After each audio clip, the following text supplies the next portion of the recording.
Sahil Ludhianvi. So when she wanted to write her biography, autobiography, Khushwant Singh told her, तेरी कहानी तो एक रसीदी टिकट पे आ जानी है, तो किताब क्यों लिखेगी?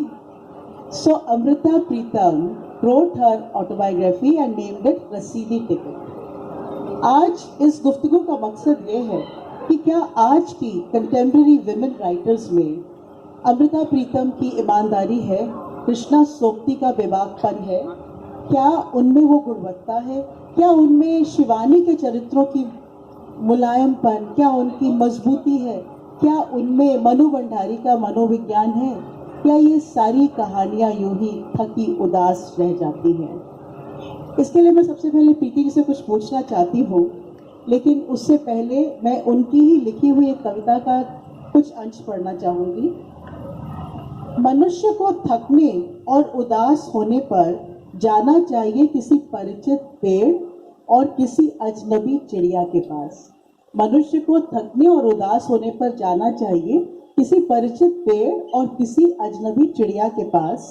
तिनके और चोंच के बीच चिड़िया का अनथक प्रयास, तिनके और चोंच के बीच चिड़िया का अनथक प्रयास पराजित मनुष्य को करता है खड़ा। घोंसले में इंतजार करते बच्चों तक पहुंचने की अनगिनत उड़ानें दुखते कंधों पर रोकती हैं पांव। प्रीति जी, आपका स्वागत। बहुत बहुत शुक्रिया कनक जी। और मेरे साथ जो लोग बैठे हैं और जो सामने उपस्थित हैं, आप नमस्कार। कनक जी, आपकी बातों को पकड़ के मैं अपनी बातें आगे बढ़ाऊं कि जो आपने जो सवाल पूछा कि अब वो धार है या नहीं, धार है या नहीं, और वैसे भी जो आप कहना चाहेंगे, आपके विचार हम सुनना चाहेंगे। कनक जी, आपने नाम लिया शिवानी जी का, कृष्णा सोप्ती जी का, तो देखिए ये वो दौर था।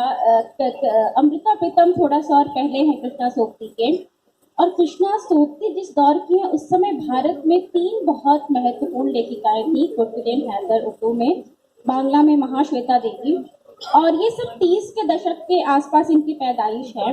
और इन तीनों ने ही साहित्य को समृद्ध किया। मतलब इन तीनों का लेखन ऐसा है कि आप इनमें अगर एक डोमिनेंट बात यह है कि ये महिलाओं का लेखन है, तो उनको इस कैटेगरी में आप देख ही नहीं सकते हैं, क्योंकि ये अपने समय के बहुत बड़े बड़े सवालों से जूझ रही थी और इनके आने से जो साहित्य है वो समृद्ध हुआ था। यदि हम मित्रों मरजानी कृष्णा सोप्ती की बात करें तो वो बहुत घोषित तौर पे कोई नारीवादी लेखिका नहीं है, लेकिन जो उनकी पात्र है मित्रों, वो अपनी सेक्सुअलिटी की बात जिस दौर में कर रही है, उसका जो चरित्र है, वो जो परिवार और समाज में उथल पुथल मचा देने वाली बात है, वो तब लिख रही थी। लेकिन ये सोचना कि अब वो धार है कि नहीं, देखिए जो साहित्य है वो एक समय और नदी की तरह, वो प्रवाह हमेशा आगे चलता है। कहीं किसी चीज का थम जाना साहित्य में भी नहीं होता है और समय में भी नहीं होता है। तो जो हमारे दौर की चुनौतियां हैं, जो हमारे दौर की जटिलताएं हैं, क्योंकि जाहिर है समाज में परिवर्तन होता रहता है।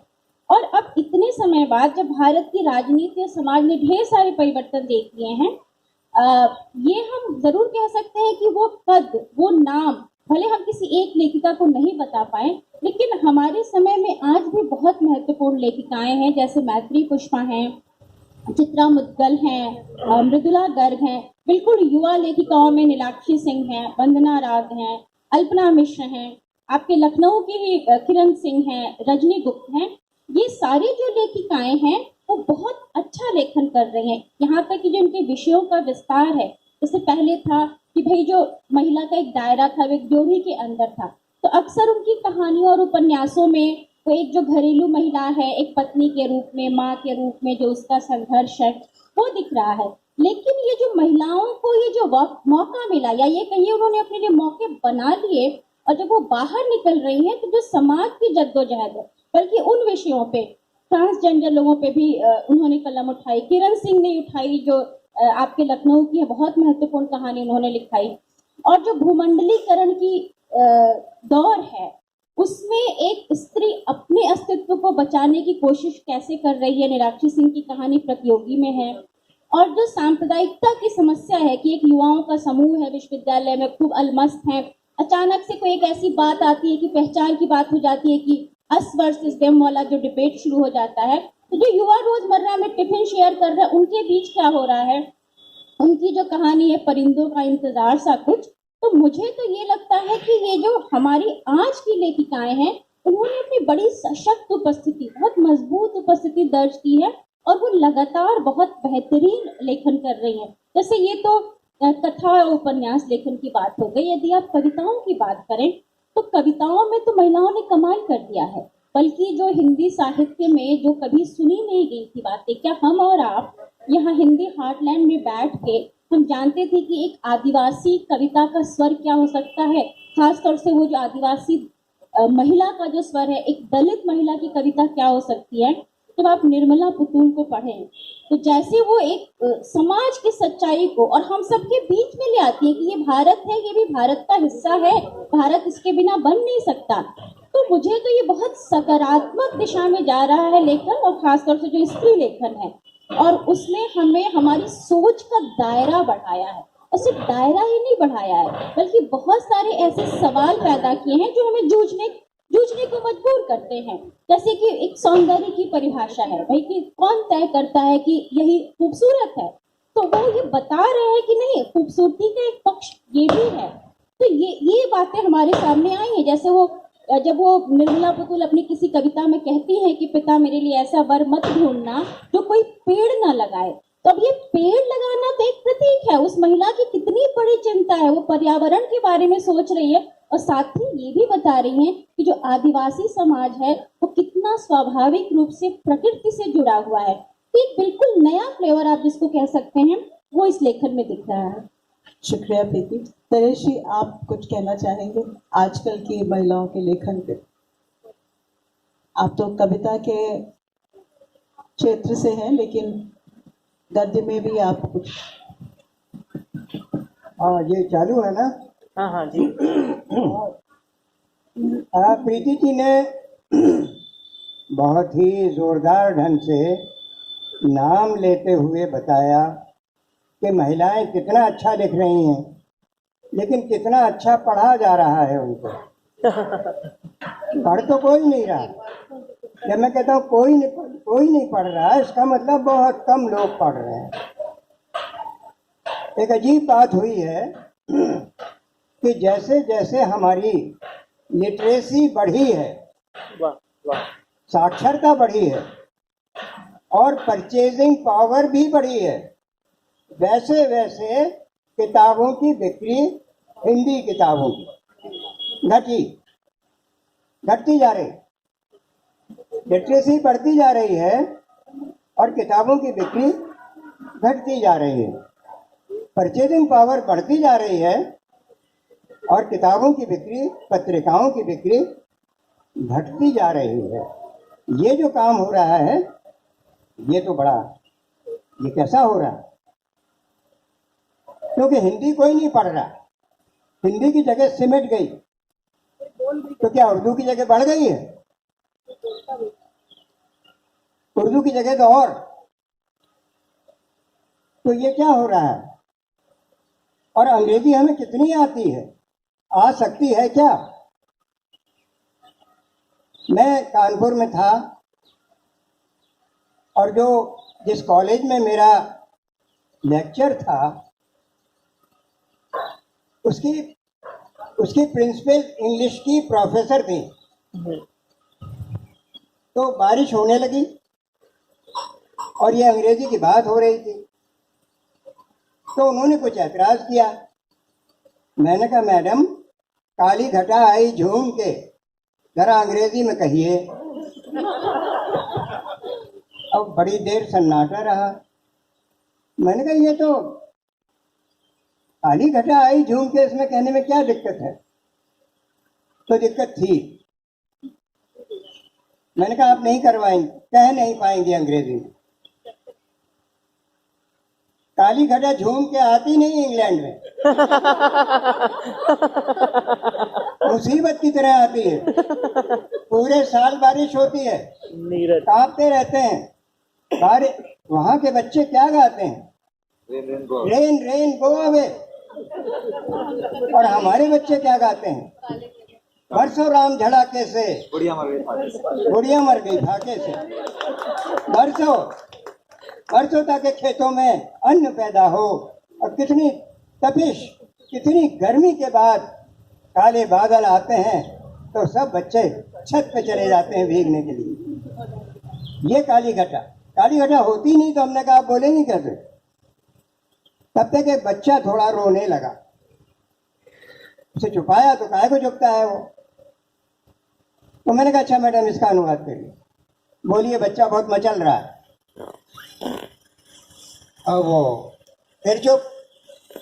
हमने कहा कुछ तो होगा भाई, बच्चा मचलता है तो इंग्लैंड में भी तो मचलता होगा, तो क्या कहते हैं उसको। तो बोली चाइल्ड इज थ्रोइंग टेंट्रम्स।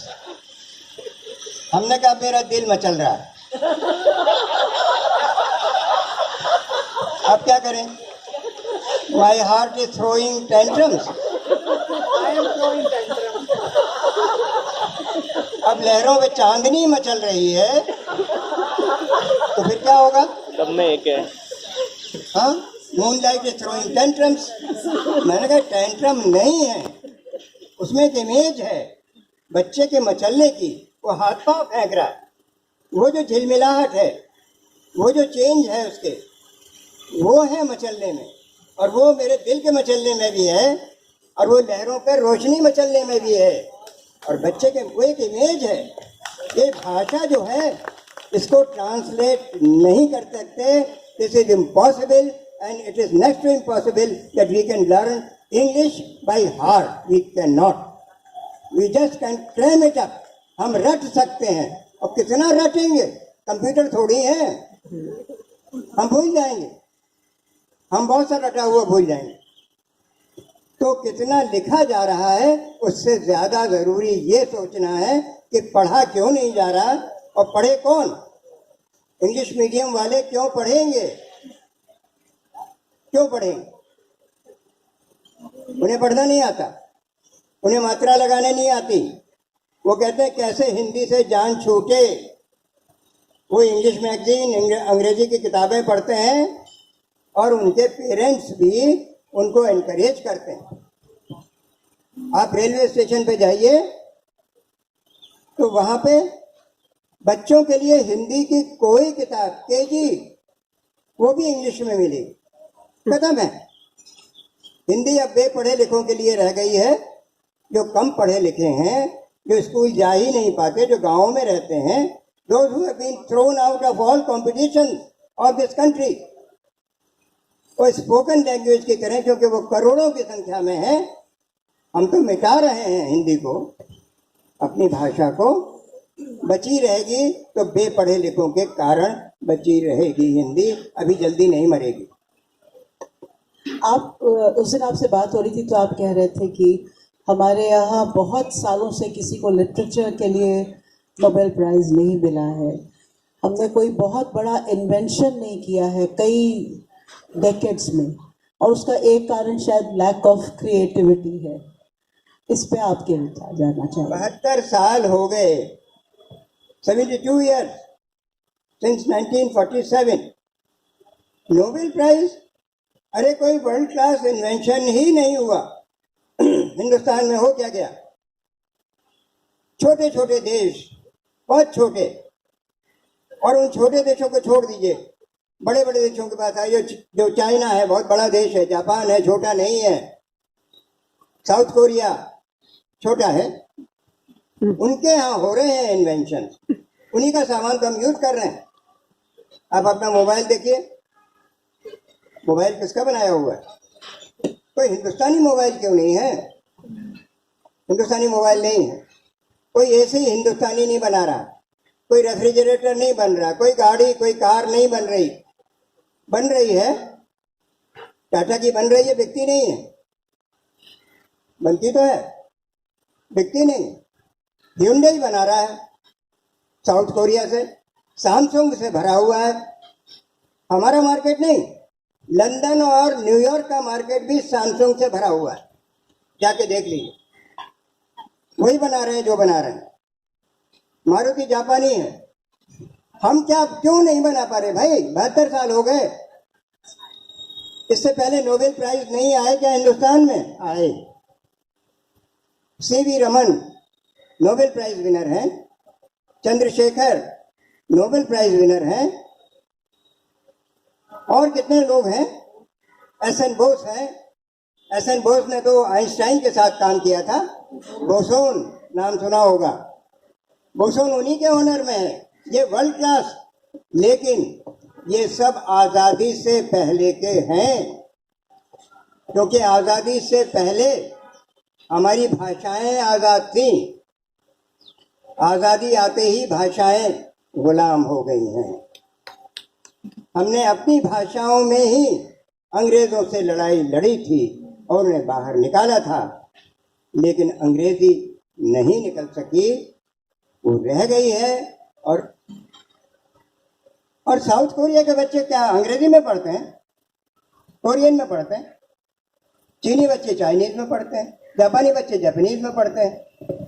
तो क्या क्या क्या जर्मनी और हंगरी के बच्चे पढ़ते हैं अंग्रेजी में? नहीं पढ़ते।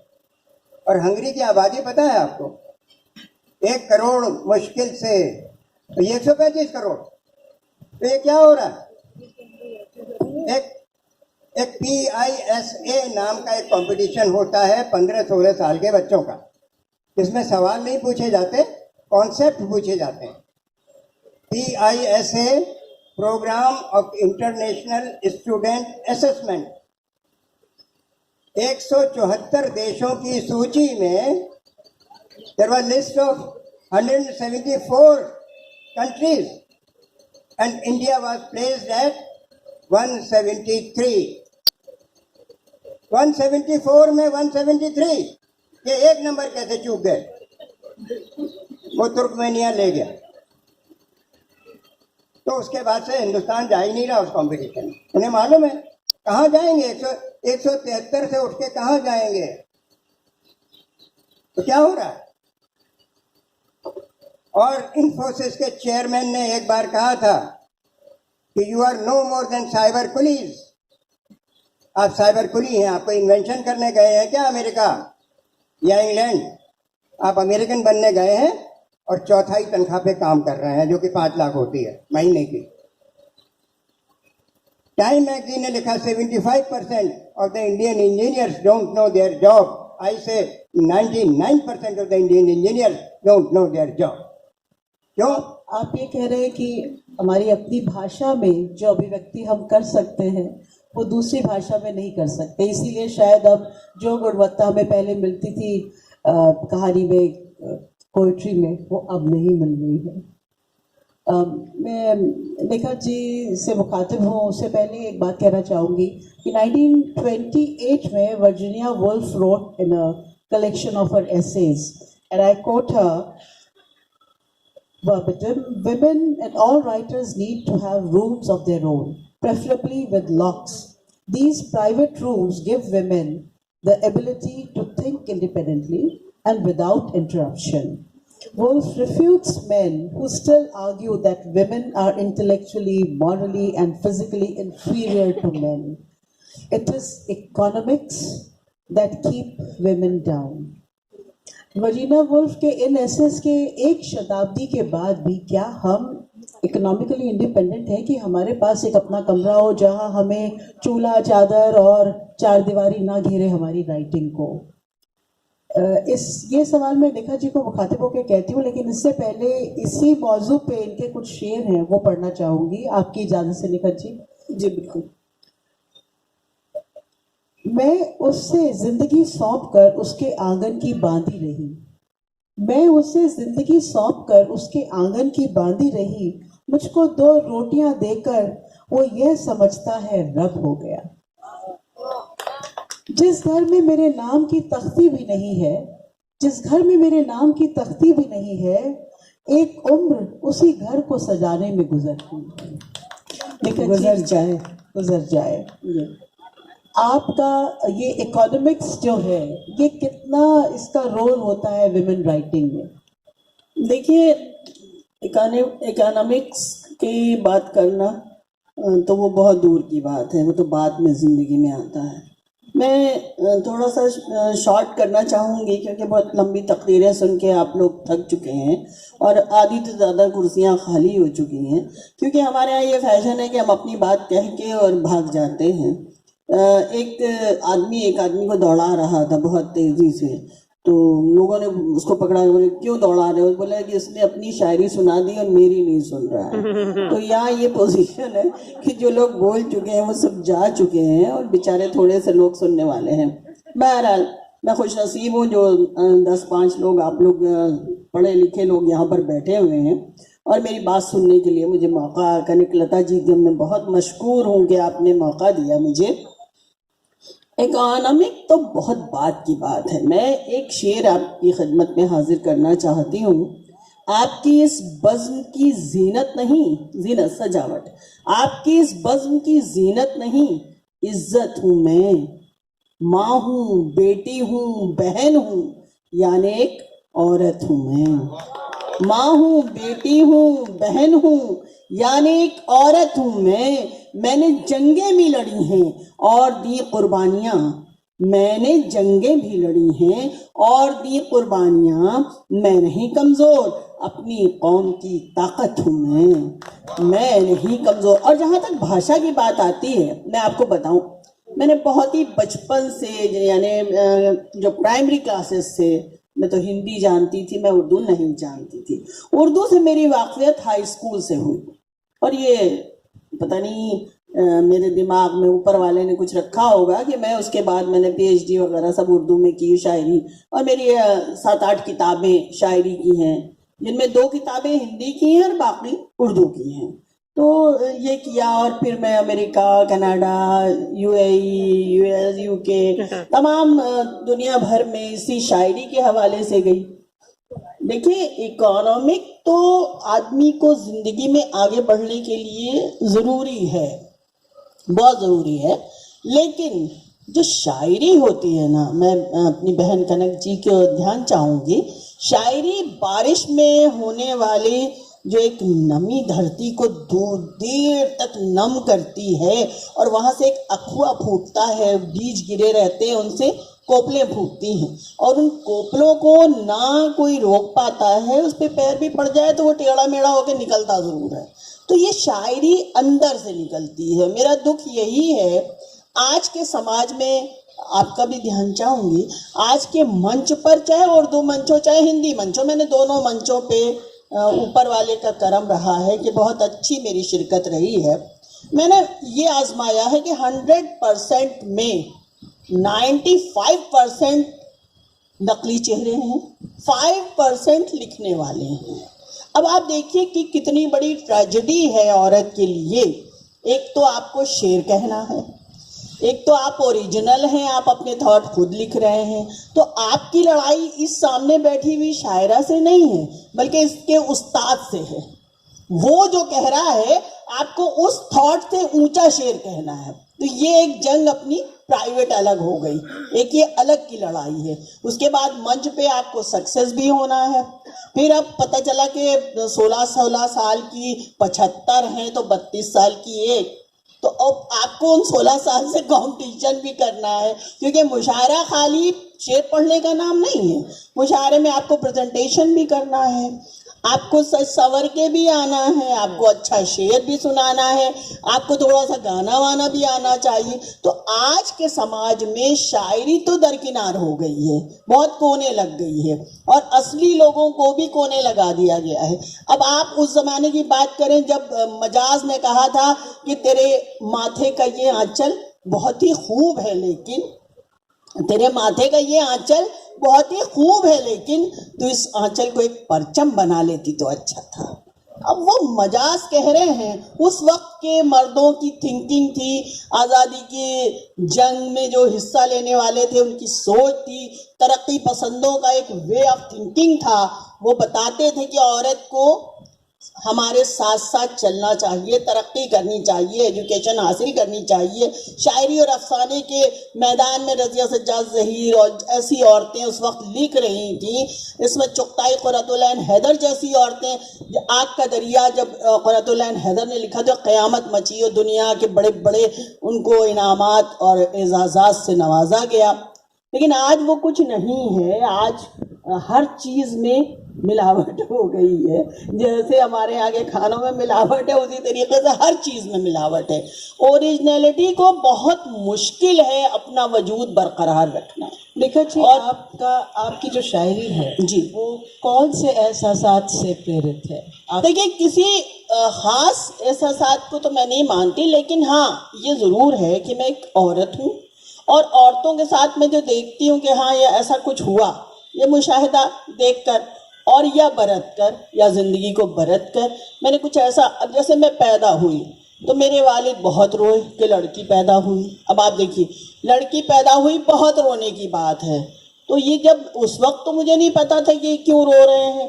आज मुझे उस चीज़ का शिद्दत से जब एहसास होता है तो मैं शेर कहती हूँ और मुझे ये पता चलता है कि भाई लड़की होना एक गुनाह है क्या? लड़की क्यों, हम लड़की हैं तो हमें, या हमने बैठ के टीवी पे मैं देख रही थी तो जयपुर में दिखाया था कि जीन्स लड़कियों के बहुत से वेस्ट फेंके गए थे कूड़े पे, और मैं ज़ारो कतार रो रही थी। और मैंने फिर एक गज़ल का मतला कहा था कि हमारे कातिल से कोई पूछा, कातिल वहाँ माँ बाप ही थे, माँ बाप ने, माँ ने फेंके थे वो जीव। तो मैंने कहा था कि हमारे कातिल से कोई पूछे भला हमारा कसूर क्या है, हमारे कातिल से कोई पूछे भला हमारा कसूर क्या है, जो रहमे मादर में मारते हो, खता हमारी हुजूर क्या है, खता हमारी हुजूर क्या है। तो ये चीज़ जो बहुत दिल को हंट कर जाती है, एकदम दिल पे कोई चोट सी लगती है या अंदर तक कोई बात उतर जाती है, तो वो शेर मेरे ख्याल से अपने आप बाहर आ जाता है। उसे बनाना नहीं पड़ता, रचना नहीं पड़ता, किसी से मांगना नहीं पड़ता। कोई सच्चा जज्बा दिल से निकल कर ज़बान पे आता है, दिमाग में आता है और वो फिर कागज़ पे खुद ब खुद लिख जाता है। या मैं सोचती हूँ शायद ऊपर वाला लिखवाता है, उसने हमको इसीलिए भेजा है कि हम ये काम करें। तो ये मेरी अपनी थिंकिंग है। बाकी शायरी में हुस्न की जो बात है, तो रिवायती शायरी, मॉडर्न शायरी जो अब आजकल की शायरी है, या जदीद दौर की शायरी, जिद्दत पसंदी, उस वक्त तो तरक्की पसंदी थी और आज़ादी की जंग का वाक़या था, तो उस वक्त जो राइटर्स ने लिखा है, जो क़ुर्रतुल ऐन हैदर और इस्मत चुग़ताई और इन जैसी बड़ी बड़े राइटर्स, मंटो ने लिखा है, तो उसमें आप जिन लोगों ने पढ़ा है, लिहाफ पढ़ा है, आग का दरिया, तो उसमें एक हिस्सा सेक्स का भी होता था काफ़ी हद तक। शायद उस वक्त उनको मॉडर्न बनने के लिए उसकी शदीद ज़रूरत थी या आज भी है, वक्त का तकाजा था, आज भी है। हाँ, लेकिन जब परवीन शाकिर ने शेर कहे तो उसने कहा कि वो एक उक़ाब जो मुझ फाख्ता पे टूट पड़ा। तो मगर मैंने ये सोचा कि जो रास्ता आम हो जाए हम उस रास्ते नहीं जाते। तो मैंने कहा कि ये सेक्स का सहारा लिए बगैर भी शेर कहे जा सकते हैं। और मैं अपनी एक सीधी सच्ची डगर निगाह कर अगर औरत की बात कहूँगी, अगर मसाइल की बात कहूँ, मैंने प्रॉब्लम्स में भी बहुत शेर कहे हैं, मेरे बहुत शेर हैं, 8 किताबें हैं, जाहिर सी बात है ऐसे ही तो नहीं, कुछ ना कुछ लिखा ही होगा। तो उसमें औरतों की प्रॉब्लम्स हैं, मुझको 2 रोटियां दे के वही समझता है रब हो गया, या और इसी तरीके के बहुत से किस्से हैं कि शिरकत मोहब्बतों में गवारा नहीं मुझे, शिरकत मोहब्बतों में गवारा नहीं मुझे, वो हम सफ़र बला से मेरा साथ छोड़ दे, वो हम सफ़र बला से मेरा साथ छोड़ दे। तो ये इस तरीके के औरत के एहसासात को जब मैंने अमेरिका में पढ़ा तो वहाँ के मर्द बेचारे बहुत डरे हुए रहते हैं अपनी सोसाइटी से, बोले आप तो हमारी बीवियों को बगावत सिखा रही हैं। मैंने कहा ये ऐसी कोई बात नहीं है, बगावत नहीं करेंगी आपकी औरतें, लेकिन यहाँ ये है कि जो बातें हैं वो मैं कह रही हूँ, जो सच है वो मैं कह रही हूँ। तो मैंने कोशिश की है कनक जी कि मैं औरतों के प्रॉब्लम्स को ज़्यादातर, अदरवाइज दूसरी जो प्रॉब्लम समाज में होती हैं तो शायर भी आप जी शायर का काम ही यही है। शायर वो होता है जो अपने चारों तरफ के माहौल से मुतासिर होकर शेर कहता है। और अगर अब जैसे बहुत ही कर्फ्यू लगा है और क़यामत मची और मैं उसमें हुस्न और इश्क की शायरी करूं तो वो तो हो नहीं सकता। अगर शायर अपने माहौल से मुतासिर नहीं होगा तो वो शायर नहीं होगा। तो ये सब प्रॉब्लम्स हैं हमारी।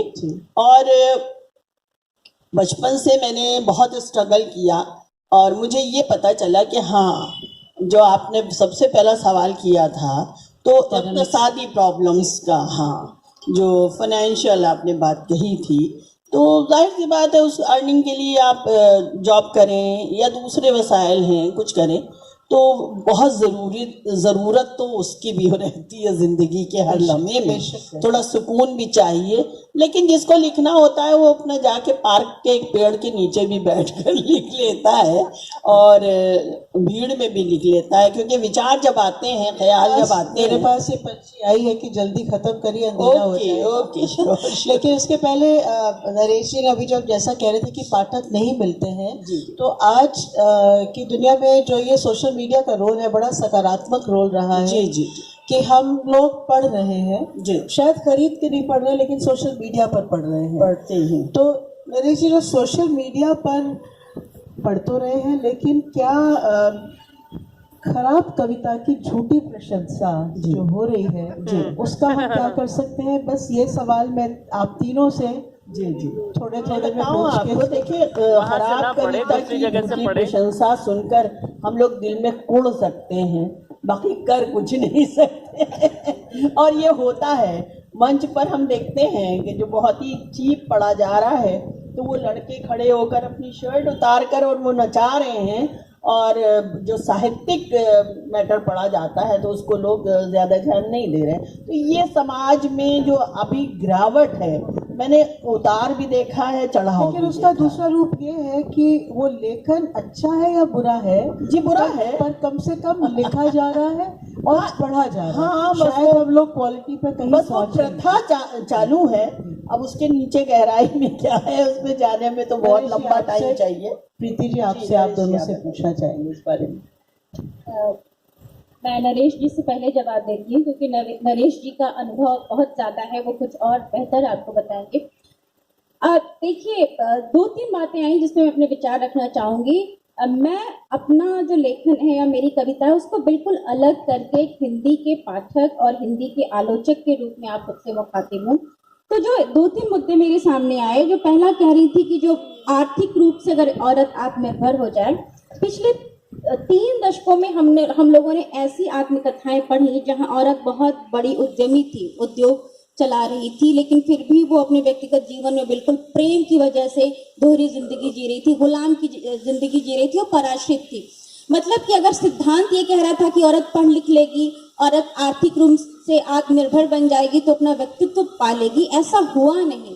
बिल्कुल पाया ये गया कि जो औरत प्रोफेसर है, जो औरत IAS है, जो औरत इंजीनियर है, वो भी उस भूमिका से बाहर नहीं निकल पाई। उसको था कि मुझे अच्छी पत्नी बनना है, मुझे अच्छी माँ बनना है, और उसके लेखन में भी ये जद्दोजहद दिख रही थी। तो ये साबित नहीं हो पाया कि इनफैक्ट आप सिमोन दी बोवा का भी देखें तो वो उनके छात्र के साथ जो है कि वो छात्र के कंधे पे सिर रख के रोना चाहती थी, वो तमाम एक अलग किस्म का मुद्दा हो जाएगा। तो अभी ये ऊहा-पूह वाली स्थिति है कि औरत अभी संघर्ष कर रही है, लेकिन उसी समय में वो महिलाएं जिनका बहुत बड़ा नाम नहीं है, वो चुनौती दे रही है कि हम अपनी खुददारी से अपनी जगह खुद बनाएंगे। ऐसी भी कहानी, जो प्रतियोगी कहानी का मैंने जिक्र किया, वैसी कहानी भी आई। और दूसरा ये जो सोशल मीडिया वाली बात है, देखिए ये अपनी भाषा के लिए सोचना, संवेदनशील होना अपनी बात है, लेकिन हमारे आसपास की जो असलियत है, सोशल मीडिया ने एक ऐसा प्लेटफॉर्म तो दे ही दिया है कि जिसकी जो मर्जी वो लिख सकता है। तो उसमें जो एक आत्मसंतुष्टि का भाव है, जैसे आप, ये बहुत व्यक्तिगत है, आप अपने लिए क्या मानदंड रखते हैं। आप कुछ भी लिखें, आपको हमेशा लगेगा कि नहीं अभी इसमें कुछ कमी है, अभी वो प्रशंसा को भी लेकर आप बहुत सावधान रहेंगे। लेकिन ये जो तुरंत फुरत चर्चा वाला बात, और या बहुत अच्छा लिखती हैं उससे खुश हो जाने वाला बात, ये हिंदी में बहुत आया है।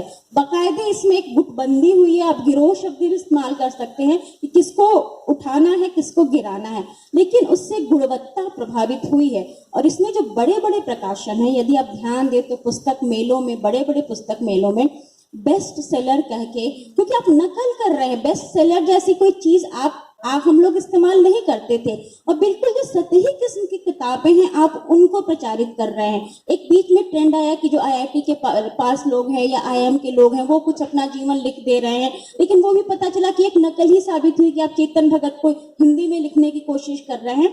तो जो अपनी असलियत है जिसकी ओर नरेश जी ने ध्यान दिलाया था कि जो आपकी देशज अनुभूति है, जो आपका लोक है, जो आपकी अपनी भाषा है, वही टिका जिसकी अपनी जड़ों पे पकड़ थी। और शोरगुल भले सस्ते का है, लेकिन अभी भी जो लोग मजबूती से खड़े हैं उनकी स्वीकारोक्ति है और वो साहित्य को समृद्ध कर रहे हैं। और हमारे पास ऐसे नामों की एक लंबी फहरिस्त है हिंदी में भी। चूंकि कनक जी आपसे जो बात हुई थी, आपने कहा था महिला लेखन पे, तो महिलाएं कविताओं में भी, उपन्यासों में भी ऐसी महिलाएं हैं जो बाकायदे लिख रही हैं और हिंदी को, भाषा को समृद्ध कर रही हैं। मैं इनकी पूरी बात को एक शेर में कहना चाहूंगी। कनक जी एक्सक्यूज मी, मैं कहना चाहूंगी कि मिलना है तो आ जीत ले मैदान में हमको, मिलना है तो आ जीत ले मैदान में हमको, हम अपने कबीले से बगावत नहीं करते। Thank you. नरेश जी, आप सुनना चाहेंगे इस बारे में? सोशल मीडिया, उनकी कविता में क्या लय है, क्या मीटर है? नरेश जी को हम लोग ओल्ड स्कूल कवि मानते हैं, तो थोड़ा डर लगता है कि वो किसी कविता को कैसे रेट करेंगे। और उनके आज की डेट में हिंदुस्तान में उनके जैसा कोई कवि है नहीं। राजेश जोशी जी कहते हैं कि वो, उनकी लय की कुदाल जो है वो उससे उत्खनित है। तो आप समझ सकते हैं कि हम लोग कितने खुशनसीब हैं कि वो हमारे शहर में है। देखिए, पहली बात तो ये कि मुझे ओल्ड स्कूल से मुक्ति दीजिए। Let me be free from this old school. I don't belong to any old school. मेरा ओल्ड स्कूल बहुत बचपन में पीछे कहीं ज़िला मुरैना में छूट गया है। बहुत दूर, यहाँ से ग्वालियर से 40 किलोमीटर दूर एक जगह है, और एक जंगल है जहाँ 10 बरस की उम्र तक तो स्कूल ही नहीं गया मैं जंगल में रहता था। खैर, तो मेरा स्कूल बहुत रिच स्कूल था। और जहाँ तक पोइट्री का सवाल है, ओल्ड स्कूल में रह कर के आप अच्छी कविता नहीं लिख सकते, आप गालिब नहीं हो सकते, आप कबीर नहीं हो सकते। हंसने लगेंगे लोग। आप कह के देखिए, कबीर का जिंदगी जीना होगा तब आपको ये आपकी हैसियत होगी कि आप किसी को उपदेश दे सकें। हमारी जिंदगी तो खैर, हमें आज की कविता, जैसा कि मोहतरमा ने बताया और इन्होंने बताया, दोनों बातें सही हैं। एक तो चैलेंज लेना पड़ेगा लड़कियों को, और वो ले रही हैं। ऐसा नहीं है, ये सारी दुनिया मर्दों ने कब्जा कर रखी है। ये देश मर्दों का है, बिल्कुल। बाजार मर्दों का है, बिल्कुल। ये संविधान हमारा मर्दों का है जो कब्जा कर लिया है। बिल्कुल सही कह रहे हैं। कब्जा कर लिया। उसमें लिखा है कि सब बराबर है, लेकिन बराबरी का क्या मतलब? बराबरी दे तब तो बिल्कुल सही कब्जा है उनका, बिल्कुल सही फरमा रहे हैं। कब्जे तो और उसे देते हैं जो झूठा है, जो सच्चा है उसे नहीं देना चाहते। बिल्कुल। तो और देखिए, कविता मुझे इस पर याद आई, संजय चतुर्वेदी की है। सभी लोग समान हैं, सभी लोग बराबर हैं, सभी चीजें सभी लोगों के लिए हैं, बाकी लोग अपने घर जाएं। ये क्या हुआ? सभी लोग समान हैं, सभी लोग बराबर हैं, सभी चीजें सभी लोगों के लिए हैं, बाकी लोग अपने घर जाएं। अब सभी लोग, अब बाकी लोग बहुत ज्यादा हैं सभी लोगों से, बाकी लोग बहुत ज्यादा हैं सभी लोगों से। तो सभी लोग क्या मर जाएं? बाकी लोग अपने घर जाएं। तो ये जो कर रखा है औरतों को बाकी लोगों में शामिल, वो चाहे जितनी पढ़ी लिखी हो, बेशक, चाहे जैसी हो, वो उसे कॉमन बनाना चाहते हैं। वो बाकी लोग हैं, बिल्कुल सही। वो घर जाए अपने, बिल्कुल सही। पर्दे में रहें तो बहुत अच्छा है। बहुत बढ़िया, बहुत बढ़िया। बस थोड़ा सा मैं एक मैं शेर बताऊंगी, और जो बात अभी नरेश जी ने कही है, इसको आप मेरे शेर में देखिएगा कि मैं ऐसी शाख थी जो लचकती न थी कभी, मैं ऐसी शाख थी जो लचकती न थी कभी, फूलों का बोझ डाल के मोड़ा गया मुझे। बहुत औरत को मजबूर कर दिया जाता है, वो अपने बच्चों के लिए, अपने रिश्तों के लिए उसको झुकना ही पड़ता है। जो बात अभी प्रीति जी ने कही थी उसको मैंने अपने शेर में। हाँ जी, बोलिए प्रीति जी। बहुत अच्छे अच्छे शेर हम लोग को सुनने को मिल रहे हैं, या इसके लिए फिर से शुक्रिया आपका। देखिए, जो आप दोनों ने ये बात कही कि ये जो संविधान सबका है, दरअसल संविधान बनने से नहीं है, संविधान में हमारे लिए जो है हमें वो लेना होगा। और चूंकि अगर हम महिलाओं की बात करें तो महिला का कलम उठाना ही एक बहुत बड़ी राजनीति है, और ये राजनीति जो होनी चाहिए, क्योंकि अब तक समाज क्या है, साहित्य क्या है, इतिहास क्या है, ये सब तो मर्द ही लिख रहे थे। तो जो स्त्री का अपना नजरिया है, तो आपने जो वर्जीनिया वुल्फ को कोट किया, उन्होंने कहा क्या कि अगर आप अच्छा लिखेंगे, औरतें जो भी एक क्वालिटी, गुणवत्ता का लिखेंगी, तो वो पाएंगे कि अंततः वो स्त्रीवादी लेखन कर रही हैं, क्योंकि वो जो भोग रही हैं। और आप ये सोचिए कि आज की ये चुनौती है कि हम, अगर कोई बहुत बड़ा नाम नहीं है तो भी, अगर हर औरत अपनी कलम उठा के वाकई में जो झेल रही है वो लिखना शुरू कर दे। देखिए, आत्मकथाओं को पहले उस ढंग से नहीं पढ़ा जाता था, और ये माना जाता था कि आत्मकथा वही लिख सकते हैं जो बहुत कामयाब लोग हैं, सफल हैं। लेकिन एक आम व्यक्ति का संघर्ष भी समाज के लिए कितना बड़ा सबक हो सकता है, ये खास तौर से जो महिलाओं ने, जो दलित महिलाएं हैं, वो जो कामकाजी महिलाएं हैं, उन लोगों ने जो लिखना शुरू किया, तो पता चला कि आपने सवाल उठा दिए कि अरे अरे, ये साहित्य कहा जाए क्या, इसको इतनी गुणवत्ता नहीं है, शिल्प की समस्या है। लेकिन जब समाज में बदलाव आते हैं तो आपको इस तरीके के परिवर्तन के लिए तैयार रहना चाहिए। और जब ये औरतों ने कलम उठाई है तो उन्होंने ये एक कहते हैं ना कि नया मुकाम हासिल किया है, आत्मकथा के माध्यम से, डायरी के माध्यम से। एक किताब का मैं जिक्र करके अपनी बात खत्म करूंगी। गरिमा श्रीवास्तव ने एक डायरी लिखी है जो बोस्निया में उन्होंने समय बिताया, जहाँ पे एथनिक क्लिंजिंग के नाम पे, जो एक नस्ल भेद के नाम पे जो औरत के शरीर के ऊपर हिंसा हुई, उसका भूगोल अलग है। लेकिन अपने देश में भी जब भी तनाव होता है, जब भी एक धार्मिक नफरत या जातिगत नफरत होती है, तो नफरत किसके ऊपर निकलती है? महिलाओं के ऊपर। तो कैसे जो औरत की देह है वो एक हिंसा का माध्यम बन जाती है, और औरतें चुप रही हैं हजारों सालों से। तो जो औरतों ने जब इस पे बोलना शुरू किया, देखिए, बोल्ड लेखन खराब ढंग से, सतही ढंग से करना वो बहुत अलग बात है, लेकिन जो समाज की सच्चाई है, भाई औरत की देह ने तो उसकी सीमा तय कर दी। तो यदि औरत उस देह पे जो झेला गया है उसको लिख रही है, तो उसको तो हम अनचाहे भी, नापसंद भी करें, पर सुनना तो पड़ेगा ही। तो जो देह ही देश किताब है, वो दुनिया की सारी औरतों को एक करती है कि कैसे जो वॉर है या कॉन्फ्लिक्ट जोन है उसमें औरतें उसका माध्यम बन रही हैं। तो मेरे ख्याल से जो हम स्त्री लेखन की बात कर रहे हैं, या स्त्रियों को क्या चुनौती मिल रही है, अभी भी बाजार उस पर सबसे ज्यादा हमला कर रहा है सौंदर्य के नाम पे। तो वो जो चुनौती है उसमें से आप में से कोई भी लिख सकता है। देखिए, साहित्य की बात होगी, हम बार बार प्रेमचंद का ही नाम लेंगे तो बात नहीं बनेगी ना। हमें तो चलिए, आपकी बात को मैं आप लोगों तक पहुंचाना चाहूंगी। इन्होंने स्त्री लेखन की बात की, मैं कहना चाहूंगी, शख्सियत पर्सनालिटी को कहते हैं। कनक जी सुनिएगा, शख्सियत का अजब फर्क था, लफ्ज भी मेरे बौने हुए। शख्सियत का अजब फर्क था, लफ्ज भी मेरे बौने हुए। मैं जो बोली वो बेकार था, वो जो बोला अदब हो गया, साहित्य हो गया। बहुत बढ़िया, बहुत बढ़िया। नरेश जी से, इसके पहले कि हम खत्म करें, एक कविता आपसे सुनना चाहेंगे, शिशु। एक कविता मैं सुनाता हूँ आपको, और ये दोनों मेरे दाएं बाएं और उधर ये तीनों बहुत बहुत हिम्मत के साथ में अपना काम कर रही हैं। मुझे देख के बहुत खुशी होती है कि मेरे शहर में ये हैं। और ये आप समझ लीजिए, खासकर जो लड़कियां हैं, कि आज़ादी भीख मांग कर नहीं मिलती, अपना हक झोली फैला के नहीं मिलता, लड़के मिलता है।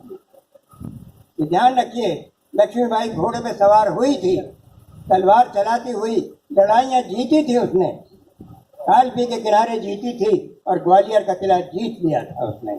और अल्तुतमिश ने एक अकेला आदमी था भारत के इतिहास में जिसका नाम अल्तुतमिश है, जिसने अपने बेटों को गद्दी नहीं दी थी। दिल्ली का सुल्तान बनाया था रजिया को, और रजिया 4 साल तक इस हिंदुस्तान की सुल्तान रही है, सक्सेसफुल रही है। कि मर्दों ने जो किया वो सब जानते हैं कि क्या हुआ उसके साथ में। तो उसके लिए तैयार रहिए, लेकिन अगर उसके लिए तैयार नहीं है तो आपकी कराह सुन करके अदब नहीं बनेगा, आपकी चीख सुन करके अदब नहीं बनेगा, आपकी चुनौती से बनेगा। चुनौती से बनाइए। बहुत अच्छा। अब मैं जैसा कह रही हैं कविता सुना देता हूँ। और उसका शीर्षक है शिशु। क्या बात। छोटा बच्चा गोद का। शिशु लोरी के शब्द नहीं संगीत समझता है। शिशु लोरी के शब्द नहीं संगीत समझता है। बाद में सीखेगा भाषा, अभी वो अर्थ समझता है। समझता है सबकी मुस्कान, सभी की अल्ले ले ले ले। तुम्हारे वेद पुराण कुरान, अभी वो व्यर्थ समझता है, अभी वो अर्थ समझता है। समझने में उसको तुम हो कितने असमर्थ, समझता है। समझने में उसको तुम हो कितने असमर्थ, समझता है। शिशु लोरी के शब्द नहीं संगीत समझता है, अभी वो अर्थ समझता है। बाद में सीखेगा भाषा, अरे उसी से तो है कुछ आशा। शिशु लोरी के शब्द नहीं संगीत समझता है। बहुत। तो अंत में प्रीति जी की एक बात का सहारा लेके मैं इस पैनल को ख़त्म करना चाहूँगी। उन्होंने कहा कि आज अगर हर महिला जो भूख रही है वो लिखे तो रसीदी टिकट नहीं महाकाव्य लिखा जाएगा किसी दिन। शुक्रिया आप सब।